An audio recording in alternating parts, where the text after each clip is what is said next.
చిత్తూరు జిల్లా కుప్పం మండలం కూసూరు గ్రామ సమీపాన ఆహ్లాదకరమైన వాతావరణంలో రెండు కొండల మధ్య శ్రీ బాలసుబ్రహ్మణ్య స్వామి ఆలయం వెలిసి ఉంది. అయితే అక్కడ అభివృద్ధి మాత్రం అంతంత మాత్రంగానే ఉంది. కమిటీ సభ్యులు ఈ సందర్భంగా మీడియాతో మాట్లాడారు. ఈ ఆలయం మా పూర్వీకుల కాలంలో వెలిసిందని, ఇక్కడ గృహలో శివలింగం వెలిసి ఉందని, ఆ గుహపై ఈశ్వరుని విగ్రహం నిర్మించామని, ఈ ఆలయం కోసం పూర్వీకులు కోనేరు నిర్మించారని తెలిపారు.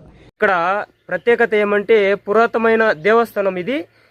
పెద్ద పెరిపల్లం అనేది మన కుప్పం మండలంలోనే 100 ఏళ్ళు చరిత్ర కలిగిన దేవస్థానం ఇది. అయితే ఇక్కడ గుహలో కూడా ఈశ్వర లింగం అనేది చాలా పాత గుహ. ఈ గుహ లోపల లింగం ఉంది, అలాగే పైన ఈశ్వరుని విగ్రహం ఉంది.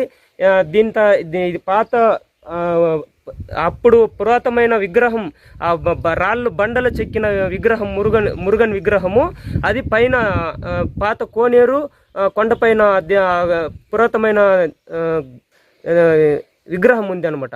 ఇది ప్రోగ్రాం ఏమంటే జనవరి 1కు ప్రోగ్రాం ఉంది. ఇక్కడ మన దేవస్థానము ఫారెస్ట్ అనే కాబట్టి మన ఆలయంలో భక్తాదులు కోరుకున్న కోరికలు కొంగు బంగారంలా మారుతున్నాయని, భక్తులకు ఈ ఆలయంపై విశేషమని, చుట్టుపక్కల గ్రామస్తులు మరియు తమిళనాడు, కర్ణాటక నుండి కూడా ప్రత్యేకించి ఇక్కడికి చేరుకుంటారని, ఇటువంటి ప్రదేశానందు ఆడి కృతిక సందర్భంగా పూజలు జరిపించడం ఆనాటి నుండి ఆనవాయితీగా వస్తోందని, సుమారు 40,000 మందికి పైగా జనాభా ఇక్కడ చేరుకోవడం జరుగుతుందని, వారికి తీర్థ ప్రసాదాలు, అన్నప్రసాద వితరణ కార్యక్రమాలు కూడా చేస్తుంటామని, కానీ అభివృద్ధి మాత్రం అంతంత మాత్రంగానే ఉందని వాపోయారు.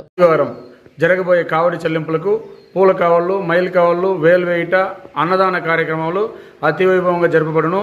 పెరిపల్లం శ్రీ బాలసుబ్రహ్మణ్య స్వామి దేవస్థానం, కుప్పం మండలం, చెక్కునత పంచాయతీ గ్రామస్తులు, భక్తాదులందరూ కూడా పాల్గొని సుబ్రహ్మణ్య స్వామి వారిని దర్శించుకోవాల్సిందిగా కోరుకుంటూ, ఇక్కడ కోరిన కోరికని నెరవేర్చే సుబ్రహ్మణ్య స్వామి అనేసి అందరికీ భక్తాదులకు నమ్మకము.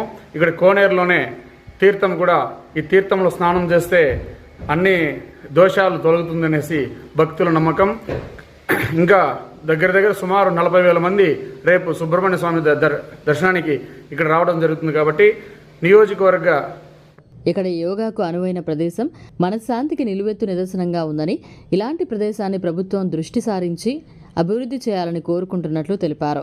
ఈ కార్యక్రమంలో ఆలయ కమిటీ చైర్మన్ నాగవేలు, కమిటీ మెంబర్లు మణి, ఆర్ముగం, కనకరాజు, సుందర్, గిరి తదితరులు పాల్గొన్నారు.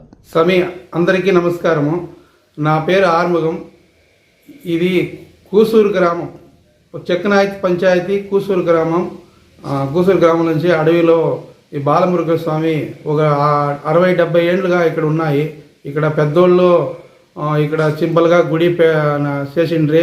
మేము ఇక్కడ దాని తర్వాత మేము కూడా ఒక 25 సంవత్సరాలుగా మేము చూస్తూ ఉన్నాము. ఏదో మా వల్ల అయింది, ఏదో ఇక్కడ గుడి చిన్నదిగా ఉండింది. మేము ఏదో ఇంత మాత్రము మేము ఈ గుడి మా వాళ్ళంతా ఒక 10-20 మంది మేము ఇక్కడ కలుసుకొని మేము ఇక్కడ చేస్తూ ఉన్నాము. దాదాపు చుట్టుపక్కల ఈ పక్క మోడ్ల చేను, చిన్నబ్బు, వాలూరు, ఈ పక్క మలానూరు. షుగర్ వ్యాధి రోగుల్లో వచ్చే మానని పుండ్లు, కాలిగాయాలు, డయాబెటిక్ ఫుట్ అల్సర్లతో బాధపడుతున్నారా? దీర్ఘకాలికంగా ఉన్న కాళ్ళు, వేళ్లల్లో ఇన్ఫెక్షన్స్ తగ్గడం లేదా? ఇటువంటి సమస్యలకు మహానగరాలకు వెళ్ళనవసరం లేకుండా మన నెల్లూరులోనే అత్యాధునిక వైద్యం చేయబడును. కాళ్ళు, వేళ్లు తీయకుండా అత్యాధునిక పద్ధతిలో వైద్యం చేయబడును.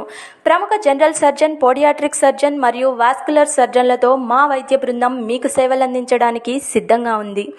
సంప్రదించండి. బాలరెడ్డి హాస్పిటల్, పొగతోట, నెల్లూరు. సంప్రదించవలసిన నంబర్లు 6303414303, 086140048002. మరిన్ని అప్డేట్స్ కోసం మన HN9 టీవీ ఛానల్ని సబ్స్క్రైబ్ చేసుకోండి.